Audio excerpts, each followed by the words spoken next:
wujudkan kasih sayang kepada sesama dengan apa yang kita punya. Saya Agustinus. Selamat datang pada channel Touching Heavens, tempat kita mengenal dan belajar kebenaran firman Tuhan dalam Alkitab. Pada Alkitab, membimbing hidup kepada Kristus. Like dan subscribe untuk membantu channel ini bertumbuh dan firman Tuhan semakin diwartakan. Kemarin tanggal 14 Februari, kita merayakan Hari Valentine, Hari Kasih Sayang. Dan pada kesempatan hari ini kita membahas seorang tokoh wanita dalam Perjanjian Baru yang mewujudkan kasih sayang dalam kehidupan sehari-harinya.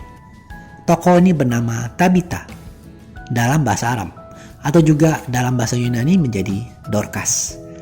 Nama Dorcas berarti kijang. Ia tinggal di kota Yope, sebuah kota di pesisir Laut Tengah dengan jarak sekitar 56 km dari kota Yerusalem. Dorcas sangat mengasihi para janda-janda miskin di Yope. Ia menggunakan kemampuannya dengan jarum dan benang untuk membuat baju dan pakaian, yang hasil karya ini dibagikan kepada para janda yang membutuhkan tanpa syarat.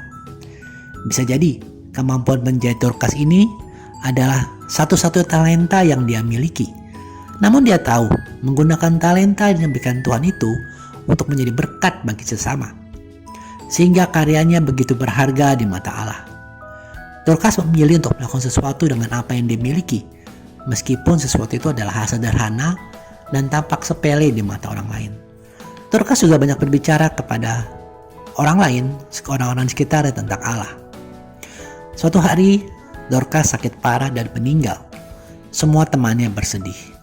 Maka mereka mengutus beberapa orang ke tempat Rasul Petrus, yang jauhnya kira-kira 16 km. Mereka memintanya untuk segera datang. Mari kita baca sejarah lebih lengkap Dorcas ini dalam Kisah Para Rasul bab 9 ayat 36 sampai 43. Di Yope ada seorang murid perempuan bernama Tabita, dalam bahasa Yunani Dorcas. Perempuan itu banyak sekali berbuat baik dan memberi sedekah. Tapi pada waktu ia sakit lalu meninggal, dan setelah dimandikan, mayatnya dibaringkan di ruang atas. Lida dekat dengan Yope. Ketika murid-murid mendengar bahwa Petrus ada di Lida, mereka menyuruh 2 orang kepadanya dengan permintaan, "Segeralah datang ke tempat kami." Maka berkemaslah Petrus dan berangkat bersama-sama dengan mereka.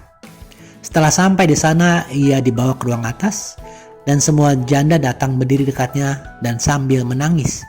Mereka menunjukkan kepadanya semua baju dan pakaian yang dibuat Dorcas waktu ia masih hidup.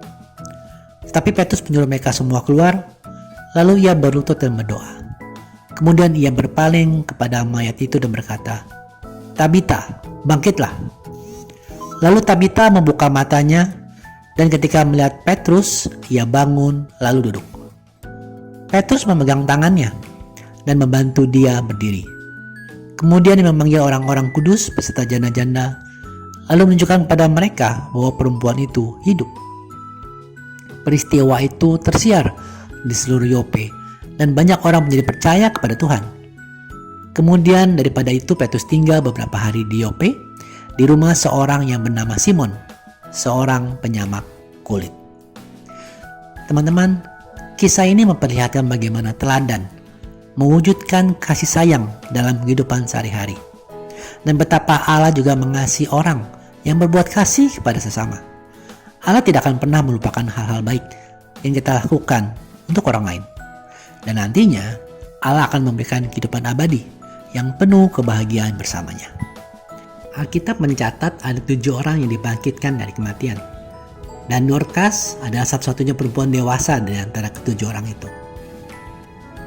Teman-teman, memang mengasihi bukan hal yang mudah, apalagi dalam keterbatasan ekonomi, sehingga kadang keinginan berbagi harus terlebih dahulu dikalkulasi, jangan-jangan sampai kurang.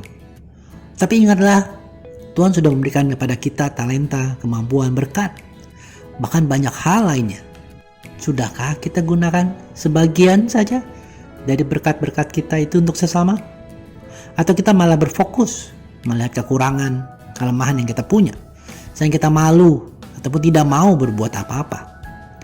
Teladan hari ini dari Dorcas mengajarkan bahwa ketulusan dalam berbagi akan membawa berkat bagi semua. Yang kekurangan akan merasakan sukacita karena kebutuhannya terpenuhi. Dan yang berlebih akan merasakan sukacita juga, karena mampu menyalurkan kasih kepada sesama. Dan semua akan memuliakan Allah. Mari kita mohon agar kita mau membuka hati dan berani melayani Tuhan dengan apa yang ada pada kita. Walaupun yang ada pada kita mungkin sesuatu yang sederhana, namun asal dilakukan dengan tulus hati, sukacita, maka akan menjadi sesuatu yang berharga bagi Allah dan bagi sesama.